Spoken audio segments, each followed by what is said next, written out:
What is the structure of C program. हाँ जी दोस्तों, तो समझते हैं कि स्ट्रक्चर क्या होता है सी प्रोग्राम का। कोई भी लैंग्वेज हम लोग जब सीखते हैं या कोई भी हमें अगर कोड करना है तो उसका एक स्पेसिफिक स्टैंडर्ड फॉर्मेट होता है, उसी को हम लोग बोलते हैं स्ट्रक्चर।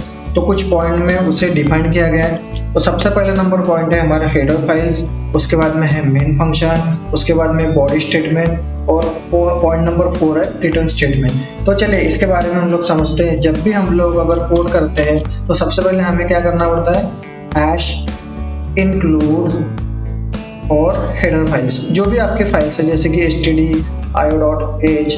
तो हम लोग क्या करते हैं, सबसे पहला पॉइंट नंबर है हमारा हेडर फाइल्स। उसके बाद में हम लोग हमेशा ध्यान रखना कि मेन फंक्शन लिखते हैं, क्योंकि हमारा जो मेन फंक्शन है ये हमारा स्टार्टिंग पॉइंट होता है और इसके हेल्प से हमारा प्रोग्राम क्या होता है, एग्जीक्यूट होता है, प्रोग्राम एग्जीक्यूट।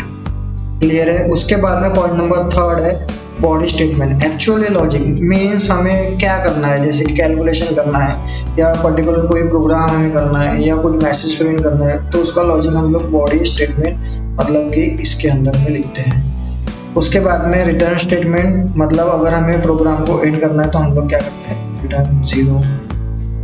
क्लियर है। तो इसी का एक स्पेसिफिक मैंने सैंपल कोड दिया हुआ है, अगर आप देख पा रहे होंगे।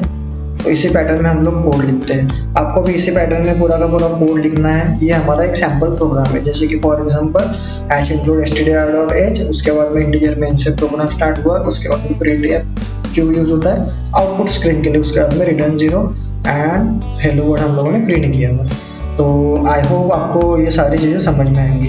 सेकंड है what are the header files. अभी हेडर फाइल्स क्या होती है, चलो देखते हैं। तो हेडर फाइल्स जैसे कि अगर मुझे प्रोग्राम में कुछ यूज़ करना है, जैसे कि स्टैंडर्ड फंक्शन यूज़ करना है, तो उसके लिए कुछ हेडर फाइल दी होती है। उसके हेल्प से ही हम लोग उस फंक्शन को कॉल कर सकते हैं, उस फंक्शन को यूज़ कर सकते हैं। तो जैसे कि फॉर एग्जांपल जैसे यहाँ पे अभी दिया है प्रिंटफ। तो प्रिंटफ आपको पता है कि आउटपुट फंक्शन है। हमें अगर कुछ मैसेज प्रिंट करना है तो हम लोग क्या करते हैं, प्रिंटफ फंक्शन। अब ये कहाँ से आता है, stdio.h। क्लियर है। उसके बाद में स्कैनफ भी हमारा stdio.h। पहले जो स्कैनफ था वो आता था हमारा conio.h। जैसे कि फॉर एग्जांपल जब हम लोग टर्मिनल यूज करते थे टर्बो सी प्रोग्रामिंग के लिए, टर्बो सी एक था कंपाइलर, उसके हिसाब से हम लोग करते थे। तब conio.h गेट स्टेज वगैरह हम लोग यूज़ करते थे, लेकिन अभी हम लोग ये सारी चीज़ें यूज़ नहीं करते क्योंकि हम लोग अभी VS कोड के साथ में जा रहे हैं। तो ये सारी चीज़ें आपको समझ में आई होगी, आई होप। उसके बाद में इसका एक सिंटैक्स होता है हैश इंक्लूड और हेडर फाइल का नेम।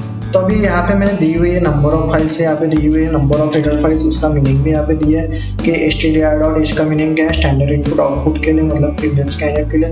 conio.h मैंने पहले ही बोला कि आपको ये टर्बो सी में यूज होता था, जैसे कि ओल्ड लिस्ट में अगर आपने देखा होगा कभी तो।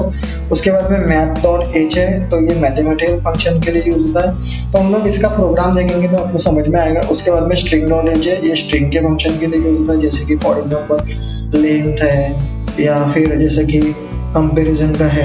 तो ऐसे सारे फंक्शन आगे आप लोग पूरी सीरीज में देखने वाले। उसके बाद में स्टैंडर्ड लाइब्रेरी है, मेमोरी एलोकेशन के लिए यूज होता है। तो आई होप आपको ये सारी चीज़ें समझ में आई होगी। तो चलिए हम लोग देखते हैं इसका नेक्स्ट पॉइंट क्या है, देन फिर हम लोग प्रैक्टिकल ओरिएंटेड भी ये सारी चीज़ें देखेंगे। तो द मेन फंक्शन मैंने ऑलरेडी आपको बताया कि मेन फंक्शन क्या होता है। हमेशा ध्यान रखना मेन फंक्शन से ही हमारा एग्जीक्यूशन होता है। यहाँ पे मेन दिया हुआ है, for example because execution of every C program start from main. अगर मेन नहीं लिखा आपने कोड तो आपका जो प्रोग्राम है वो एग्जीक्यूट नहीं होगा। क्लियर है। तो आपको हमेशा ध्यान रखना है कि आपको मेन फंक्शन लिखना है, उसके बाद में कोड। अगर आपने मेन नहीं लिखा तो प्रोग्राम कैन नॉट रन, ये आपको समझ में आना चाहिए। तो चलो ठीक है। उसके बाद में हमारा पॉइंट नंबर कौन सा है हम लोग देखते हैं। हाँ, उसके बाद में स्टेटमेंट इन सी। मैंने यहाँ पे एक एग्जाम्पल दिया हुआ है शॉर्ट, तो उसके बारे में मैंने यहाँ पे पूरा कमेंट भी दिया हुआ है, अगर आप देख पा रहे होंगे। तो किसे क्या बोलते हैं, इस सारी चीज़ें मैंने एग्जाम्पल के हिसाब से दिया है। तो सबसे पहले अगर मैं बात करता हूँ हैश इंक्लूड stdio.h, तो हमारी हेडर फाइल्स। क्लियर है। उसके बाद में हम लोगों ने क्या किया, मेन फंक्शन लिखा हुआ है। उसके बाद में यहाँ पे मैंने वेरिएबल डिक्लेरेशन किया। वेरिएबल क्या होता है इसके बारे में हम लोग आगे के सीरीज में देखेंगे। आगे जो वीडियो आएगा वेरिएबल का, उसमें आपको मैं डिटेल में एक्सप्लेन करूँगा। तो यहाँ पे जैसे कि फॉर एग्जांपल इंटीजर किया हुआ है a और a = 5 दिया है, b = 10 दिया है। उसके बाद में यहाँ पे लॉजिक लिखा हुआ है कि हमें करना क्या है, ए प्लस बी, मतलब इसका हम लोग एडिशन करें तो इसका जो आउटपुट है टोटल, ये आउटपुट आएगा 50। तो चलिए अभी हम लोग इसी प्रोग्राम को रन करके देखते हैं और इसी प्रोग्राम में उसके बाद में और भी हम लोग हेडर फाइल्स वगैरह यूज़ करके देखते हैं, मैथ फंक्शन वगैरह यूज़ करके देखते हैं। तो आई होप आपको थ्योरेटिकल पार्ट्स अगर समझ में आया होगा, तो अभी हम लोग प्रैक्टिकल ओरिएंटेड पे जंप करते हैं। क्लियर है दोस्तों, समझ में आया आप लोगों को? तो चलिए सबसे पहले हम लोग क्या करेंगे, भी मुझे अगर प्रैक्टिकल ओरिएंटेड जाना है तो सबसे पहले आप जाओगे आपका जो फोल्डर है उसमें एंड राइट क्लिक करके ओपन विद पेज। ना अभी मुझे क्या करना है, एक आधी मैं कोड करूँगा यहाँ पे, तो एक आधी मैं फाइल लिखूँगा, जैसे कि फॉर एग्जांपल हमें अगर एडिशन करना है, कुछ भी करना था उसके हिसाब से काम करें। तो चलिए, तो मैं क्या करता हूँ, यहाँ पे मैंने अभी टाइप किया है और यहाँ पे मैं करता हूँ add.c।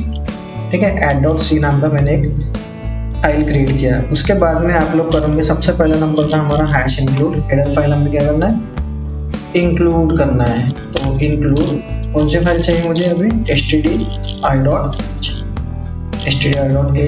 उसके बाद में हमें क्या करना था, मेन फंक्शन लिखना है ताकि हमारा जो कोड है वो एग्जीक्यूट हो जाए। अभी मैंने मेन फंक्शन लिखा, तो अभी मैं चाहता हूँ कि यहाँ पे ना प्रिंट एफ करूँ और यहाँ पे जैसे कि हेलो मैसेज में प्रिंट करूँ हेलो, तो ये हमारा प्रिंट हो जाएगा।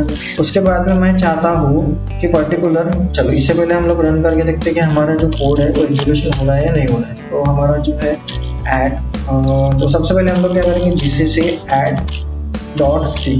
हम लोगों ने अभी इसको कंपाइल किया है और रन करने के लिए डायरेक्टली आप क्या करोगे ए, तो आपको हेलो मैसेज तो आ रहा है। तो चलिए अभी चलो कि मैंने अगर ये हेडर फाइल जो है वो रिमूव कर दी, तो हमारा जो प्रिंट फंक्शन है उसमें ये रखाएगा। तो चलिए देखते हैं हम लोग, क्या मैं इसे रिमूव कर दूं और क्या हमारा कोड एग्जीक्यूट होता है। तो चलिए एक बार मैं इसे करूंगा सेव एंड इसे करता हूँ gcc add.c और रन।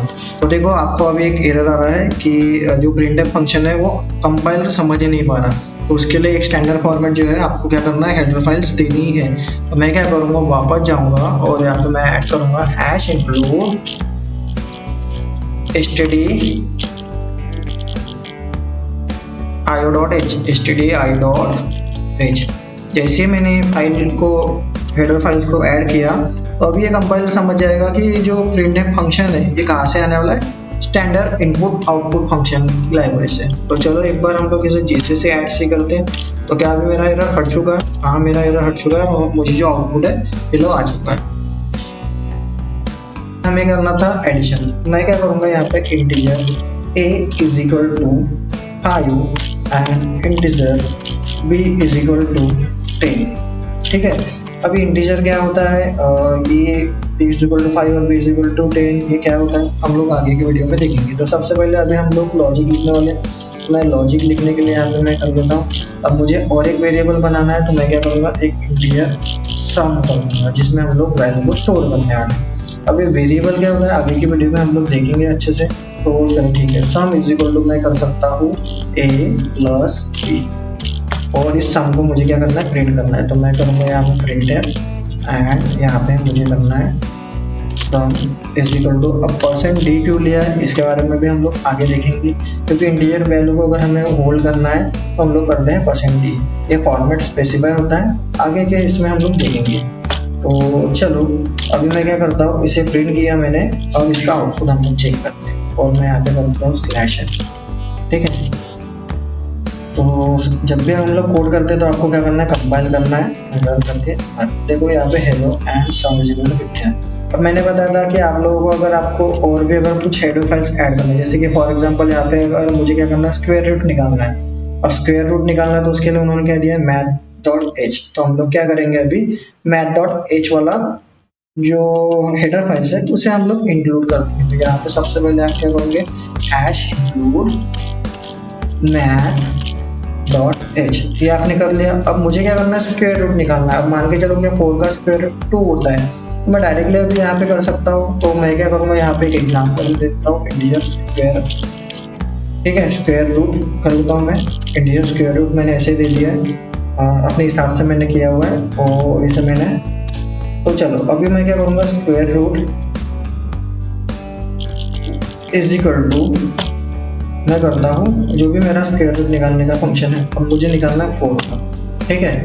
तो मैं डायरेक्टली यहाँ पे कर सकता हूँ, और डायरेक्टली अभी हम लोग इसे क्या करेंगे, प्रिंट भी कर सकते हो। तो प्रिंट कर लो डायरेक्टली, और यहाँ पे आप क्या कर सकते हो, square root is equal to %d, और हमारी वैल्यू का में है स्क्वायर रूट नाम के वेरिएबल में। तो मैं यहाँ पे करूँगा स्क्वायर रूट, अच्छा, और इसे भी हम लोग क्या कर देते हैं, /n दे देते हैं, ताकि हमारा जो है लिखना है।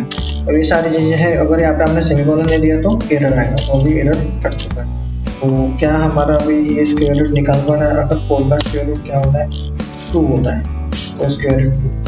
अगर आपको दूसरा और कोई फंक्शन चलाना है, जैसे कि पावर निकालना है, तो हम क्या कर सकते हैं, मैं भी एक ही लाइन में लिख रहा हूँ, और यही पे मैं डायरेक्टली आउटपुट भी दिखाता हूँ। प्रिंट किया मैंने, और मैं चाहता हूँ कि स्क्वायर निकालना है, फिर पावर निकालना है। चलो पावर निकालना है, तो पावर इज इक्वल टू मैंने किया %d, और यहाँ पे मैं डायरेक्टली ही फंक्शन को कॉल कर सकता हूँ इसके अंदर। तो पावर किया, अब पावर में हमें 2 वैल्यू पास करनी है, कौन सी, जैसे कि 2 और 2 का निकालना है, तो इस टाइप से, और यहाँ पे मैंने कर दिया सेम। तो चलो चेक करते हैं हम लोग, तो पावर ऑफ 0।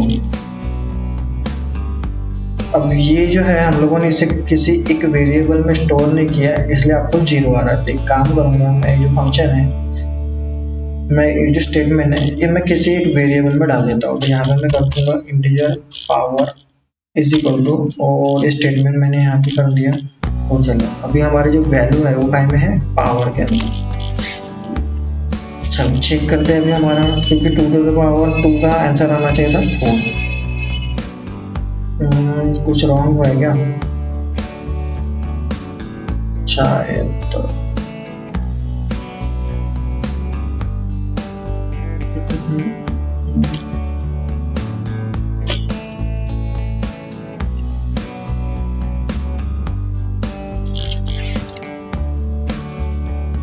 ठीक है। तो इसका जो वेरिएबल है मैं चेंज करूँगा पावर।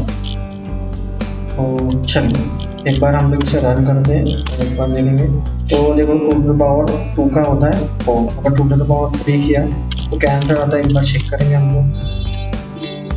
जब भी अगर आपने प्रोग्राम को चेंजेस किया था आपको रन, तो आई होप आपको समझ में आ रहा है। स्क्वायर रूट भी निकल रहा है, और अगर स्क्वायर रूट अगर आपको निकालना है, जैसे कि 9 का निकालना है, तो क्या आएगा, एक बार चेक कर लेते हैं। तो आई होप आपको समझ में आएगी। तो ये वीडियो में आपको सारी चीज़ें समझ में है कि व्हाट इज़ स्ट्रक्चर क्या होता है, हेडर फाइल्स क्या होती है, मेन फंक्शन क्या होते हैं। तो हम लोग मैथ के फंक्शन पे आके देखेंगे जब हम लोग फंक्शन पढ़ेंगे। दोस्तों अगर आपको ये वीडियो पसंद आई हो तो जल्दी से वीडियो लाइक कीजिए, चैनल को सब्सक्राइब कीजिए और बेल आइकन पर क्लिक कीजिए, ताकि आपको मिलते रहे हर नए वीडियो का नोटिफिकेशन। मिलते हैं नेक्स्ट वीडियो में, तब तक के लिए हैप्पी कोडिंग।